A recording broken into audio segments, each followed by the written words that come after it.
What if I told you that Tatsugiri is the most elusive in Pokemon? Completely untouchable once they enter Dondozo's mouth. Because sure, there are never miss moves like Aerial Ace, certain weather conditions that make Thunder and Hurricane so accurate they can hit through Protect, and even hypothetical situations where they can be at -6 evasion while you're at +6 accuracy holding the Wide Lens, with the ability Compound Eyes using a never miss moves, but they will still dodge it. Or will they?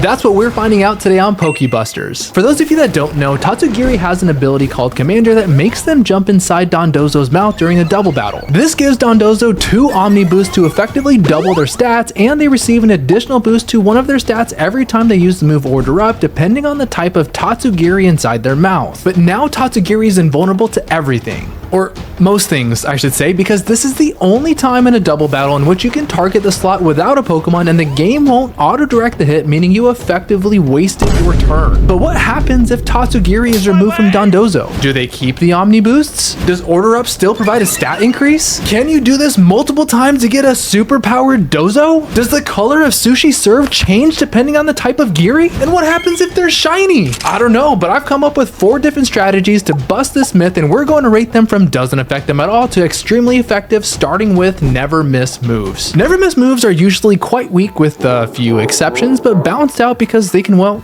never miss. Compared to some extremely strong moves that have the potential of missing, these moves are usually a safe play and result in guaranteed damage rather than a one-hit KO. The only reason I'm even considering this strategy is because in Generation 1, Swift had a mechanic that could hit ghost types despite being a normal type move. And it could also hit Pokemon that are in semi-invulnerable turns like the first turn of Fly, so they deserve a segment. The first thing we need to do is put it to the test against a Pokemon in a semi-invulnerable state. The logic here is that if you can't hit a Pokemon in a semi-invulnerable state, then I have no confidence that you can hit Tatsugiri while inside Dondozo's mouth. So I booted up my Switch, sent out my Vivillon against their Rayquaza, and as soon as the Sky Dragon went up in the air, we used Swift and... okay, well, we missed and got obliterated on the very next turn. Didn't like that pattern of Vivillon anyway. So it's pretty clear that if a Pokemon can't be hit during Fly, then it's not going to work against Tatsugiri while inside Dondozo. And here's the footage of Aerial Ace missing from just a few moments ago in the intro to prove it. So this category of moves is officially...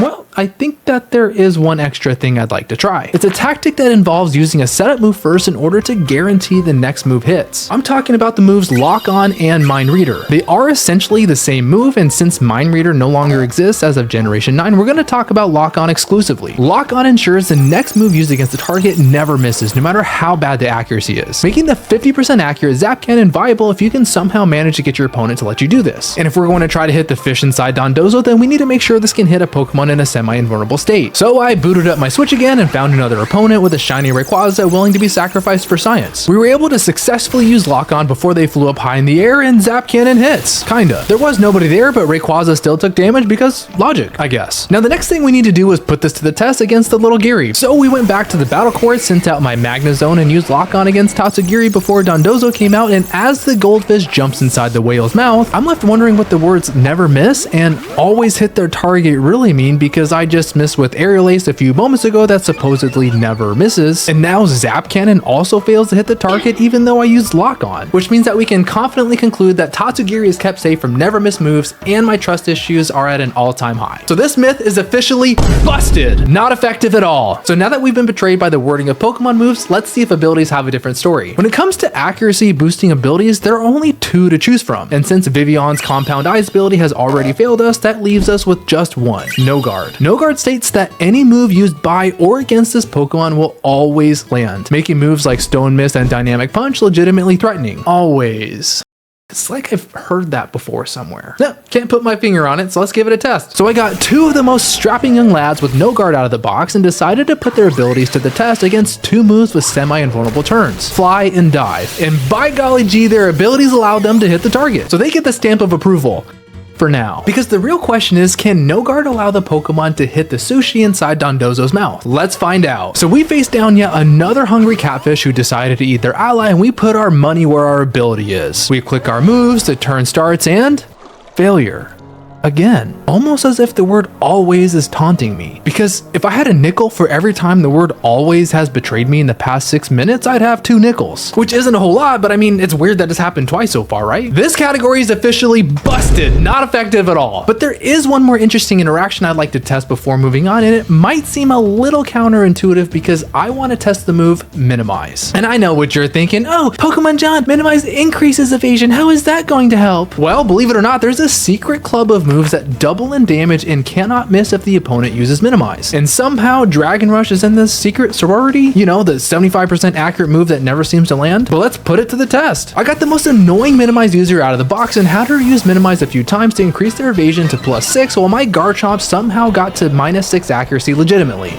To clarify to those at home, what this essentially means is that my Garchomp has a 33% chance to land a 100% accurate move, and Blissey only has a 30% chance of being hit with a 100% accurate move. This results in an 11% chance that Garchomp will connect. But we are using this 75% accurate Dragon Rush, which means that by combining these probabilities, we only have an 8% chance of landing. And by golly gee, Dragon Rush actually hit. And to prove it wasn't blind luck, I went on to slaughter 5 more Blisseys using the same strategy, and each attack landed without fail. I mean, I guess it's technically not proof, but the odds of landing this move 6 times in a row given the circumstances only has a 1 in 3 million chance of doing so, and I think that's good enough. And I was so excited with this new strategy, I couldn't wait to try it out my next double battle. But my excitement quickly turns to misery as yet again we fail to hit the sea slug and we need to go back to the drawing board. Not effective at all, but at least I learned a new way to counter those pesky evasion teams. Okay, so it's clear that no singular move or ability can help us hit the little shrimp, so we need to turn to external factors.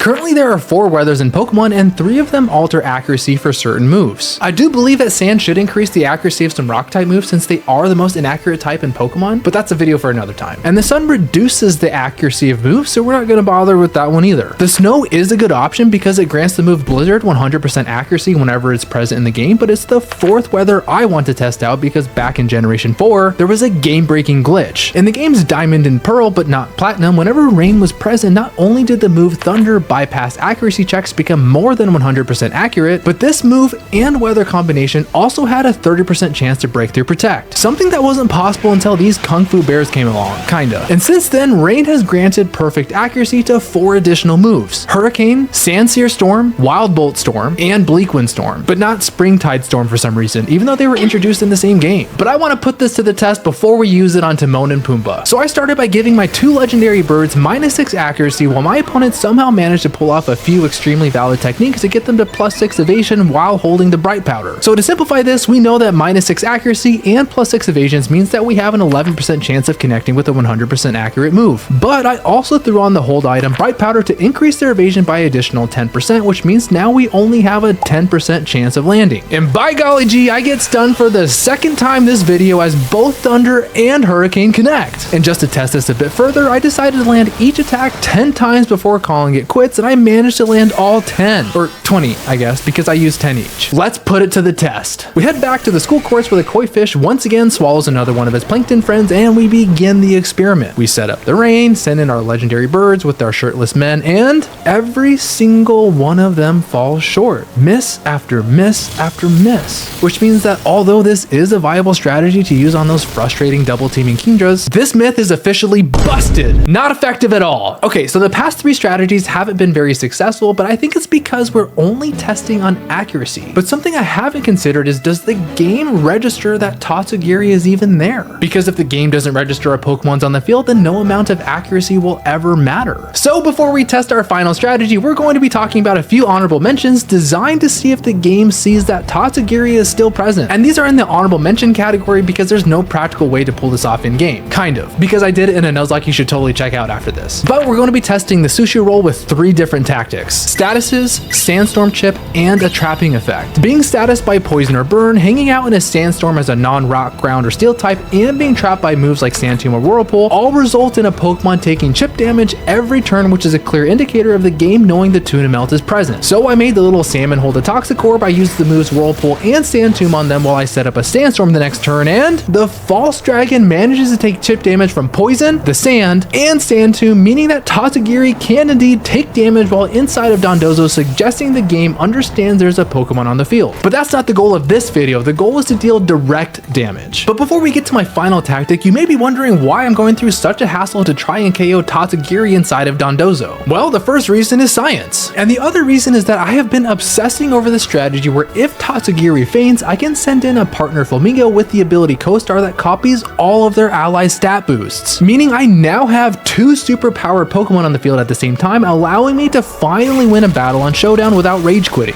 Kinda pathetic, I know, but let's just get to the last tactic. Perish Song. For those of you that don't know, Perish Song is a sound-based move which results in any Pokemon who hears the song fainting in 3 turns if they don't switch out. And although this move fails during semi-invulnerable turns of moves like Fly and Dive, it can still hit Pokemon through a substitute and even the move Protect. And maybe the game thinks this little Nemo is behind a substitute or protecting itself since they can still take passive damage but not direct damage. Perish Song also breaks a couple of rules, which is why I think it's the perfect fit for this experiment. Perish Song can KO Pokemon through the ability Sturdy while holding a Focus Sash and even using the move Endure. These are all supposed to prevent the Pokemon from being KO'd. And yes, I did test this with 2 Pokemon who did have the ability Sturdy. They both held the Focus Sash while at full health and used the move Endure, as one was behind a substitute and they both fell after the 3rd turn. So let's test it out. So for the final time, we head to the battlefield where my opponent yet again has their whale shark swallow their little friend, and we test our final strategy of the video. I have my Ancient Paradox Jigglypuff sing their final melody, and Tatsugiri dodges it again. Another unavoidable move avoided. From never miss moves to always landing and now unavoidable songs, Tatsugiri dodged them all. But you know what they didn't dodge? That subscribe button, am I right? But anyways, let's answer our questions. What happens if Tatsugiri is removed from Dondozo? Well, sometimes this is an advantage because you can use your fellow Flamingo friend that we talked about to copy the stat boost, or you can turn a 2-on-1 battle back into a 2-on-2 battle. Do they keep the Omni boosts? Yes, they do. Does Order Rep still provide a stat boost if Tatsugiri is not there? Yes, it does. Even though Tatsugiri isn't there, Dondozo is still getting boosted stats. And I did test this on all 3 forms of Tatsugiri and they all gave the desired stat boost. Can you do this multiple times per battle in order to have a super powered Dozo? Yes and no. No, because Dondozo can only swallow 1 Tatsugiri per game, which means they can only get the Omni boost once. But it's also a yes because if you had 2 Dondozo and 2 Tatsugiri, you can apply the same strategy twice. Just not with the same Dondozo, because Tatsugiri will only jump inside a Dondozo if they're the first one. Kind of valid. Does the color of sushi served change depending on the type of Giri? Yes, it does. Fun fact, Order Up has 4 different move animations. 1 animation for each of the 3 different type of Tatsugiri in their mouth. But there's also a 4th one that looks like a sampler platter if Dondozo hasn't swallowed Tatsugiri yet. What happens if they're shiny? Disappointingly, nothing. There are moves that change color if the user is shiny, but sadly this is not one of them. Is this even possible? The final verdict is no. This myth has officially been turned into a truth. Tatsugiri cannot take direct damage while inside Dondozo's mouth. Thank you so much for watching. If you enjoyed the video, I would really appreciate a like, maybe even a comment stating what I should test next, and even hitting that subscribe button if you think I've earned it. Let me know what myths should be busted next, and always remember to question everything. Wait, always?